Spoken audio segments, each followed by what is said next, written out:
And hello everybody, I'm Richard Gon of Work to Live podcast version. So this time, and maybe I should tell you the greeting phrase. So hello everyone. I said hello everybody, but actually, I'm not so good at pronouncing everybody, which is why I told you the second version was the second one, and which was hello everyone. Anyway, so hello everybody, I'm Richard Gon of Work to Live podcast version. So this time, what I'd like to talk about is big tights are versatile toes.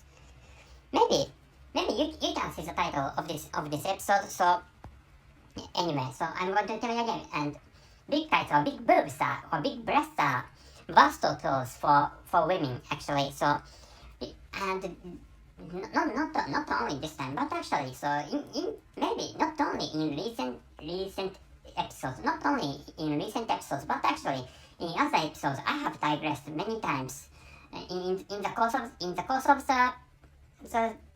the story of those episodes, or I have digressed, or I have gone astray, or I have strayed out of the tracks of the past episodes, which is why I'm going to tell you the conclusion of this episode.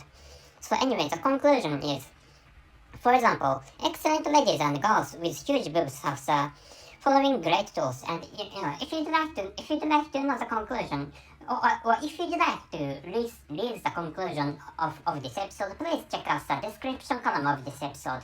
So because as you can understand by listening to my pronunciation, and I'm a non-native speaker of English language, which is why, so maybe sometimes you feel hard, or maybe sometimes, or in some parts of this episode, maybe you can, I don't think you can understand, or I don't think you can understand by listening to those obscure or the bad pronunciations of my episodes. So in such a case, so thinking about such a case, I'd like you to check out the description column to know the conclusion of this episode. So, and on the way of speaking of the conclusion, I have digressed.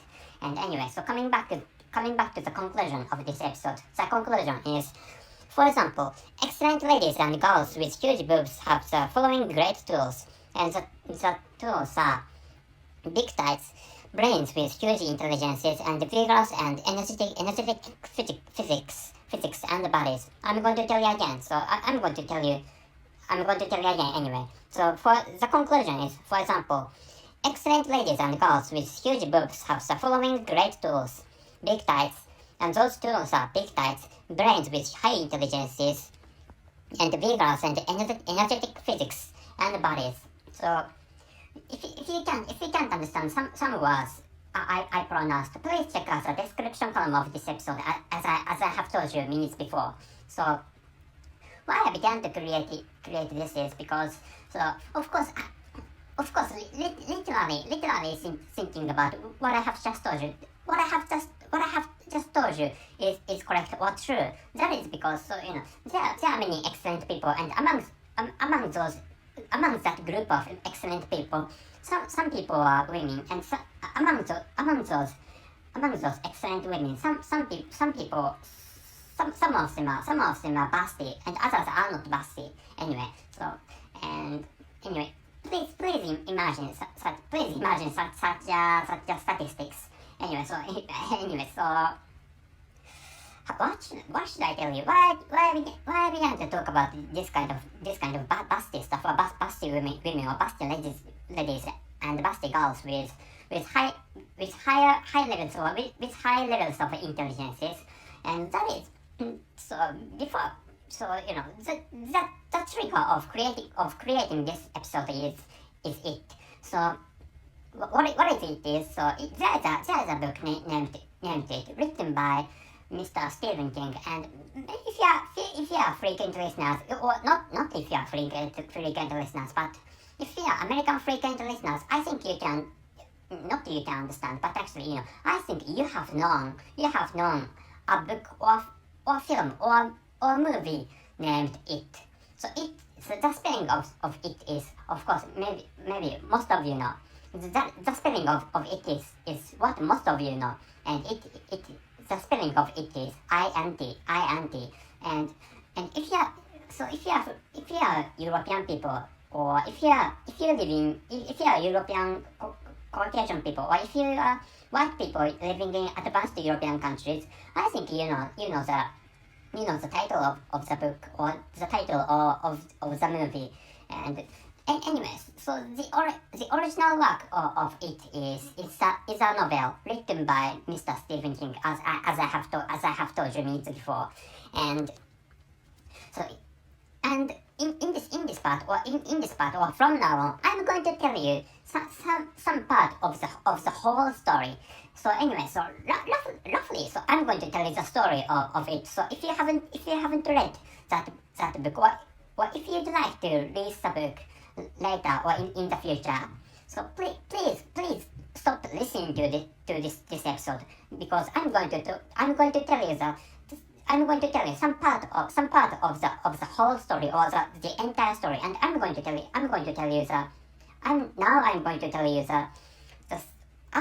outline of that novel. Anyway, so I'm going to tell you the outline. So anyway, so that book, or that story has two sections, or there are two huge parts, or two huge sections in that one novel. So one section is that main protagonists are children, and the other section is that those protagonists are grown-ups, or 27 years after the era of 27 years after the era when those main protagonists are children. So anyway, so and in those two sections, main characters or main protagonists are the same, and there is a discrepancy, or there is a how should I say, there is a difference of eras for 27 years, or there is a discrepancy of 27 years between those two sections, and the outline of the entire story of that novel is there are some main protagonists, or main characters, and they fight against a monster named It. And maybe I think most of you know the figure, know the appearance or the figure of It. Anyway, the It is a monster, and who looks like, or which looks like a clown. That monster has an appearance of clown, and those children, or in the section that those main protagonists become grown-ups, those main protagonists, those grown-ups fight against It, which is the name of a monster, or which is how those main protagonists call that monster. Anyway, so I don't remember. Did they call that? Maybe they might have used some other words different from It. Anyway, they have used It. So I read this book in English language, and which is why, so you know, which is why, so if you are worried about whether I read that book in Japanese language, so the answer is I read that book in English language, and the version I read had more than 1,000 pages. So which is why it took really a long time to finish reading that. Maybe, yeah, anyway, so maybe, you know, compressing or adding up all the times, maybe it took some months actually. Anyway, so I don't tell you the details of the, I don't tell you the time needed for finishing reading that book. Anyway, so maybe not maybe. So the trigger of there's an event in that book, and that event happened in the last part of the first section, which is or in which those main protagonists were children or are children, and in both of those two sections, they fight against monster, and when those main protagonists were children, it could get away from, or it could run away from those main protagonists. And in the second section, in which they have become grown-ups, and they could successfully maybe they could successfully kill that it. So I don't know. And finally those main protagonists lost all the memories related to that monster, and they have lost all the memories about those main protagonists to each other. And those main protagonists are children. Those main protagonists are friends in when they are children, and they kept that friendships each other, and which is why they gathered for fighting against it 27 years after, maybe. Yeah. So anyway, and finally, and the event I'm going to tell you is what happened in the first section when they were children. And at the last phase, so they were fighting against that monster, and the fighting scene took place in the sewage of the town where the story was the main story of that book took place. Anyway, maybe somewhere in state of Maine in the United States of America. And I'm sorry, but I forgot. But actually, the fight took place in the sewage of that town or of that city in the United States of America. And finally, that monster ran away from. So that monster could run away from those main protagonists. And after that, so and because sewage is really a dark place, which is why so those children grew afraid of the situation they are in. So which is why, and there's a girl whose name is Beverly Marsh, and that girl finally what that girl did was to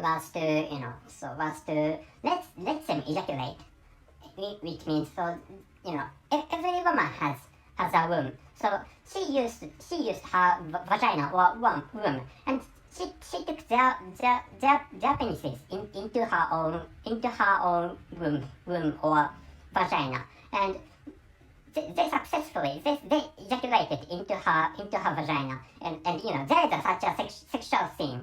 So and she is the only girl in that group of friends. Anyway, so which is how maybe if you are a man, you can understand the sensation after ejaculations, and men get clear minds or clear those circuits after ejaculations, and and in this country, such situation is called kenja mode in Japanese language. And finally, after they are having sexual intercourse with that only girl, and they could get away from that dark sewage, and which is the event having played the trigger of creating this episode, which is the event I found a trigger of creating this episode. So which is why so this is my understanding, but she used her own vagina as a tool, and she could understand what she could do, what she had to do in such a dark place. So in such a case, among those boys with a girl, she notice what to do, and that was, and what she could do was was really good. What she did worked for getting away from such a dark place. And if she didn't do such a thing, if she didn't do such a sexual act, they might have lost their own ways because of the fears. And that book wrote such a thing. There was writings indicating such a thing.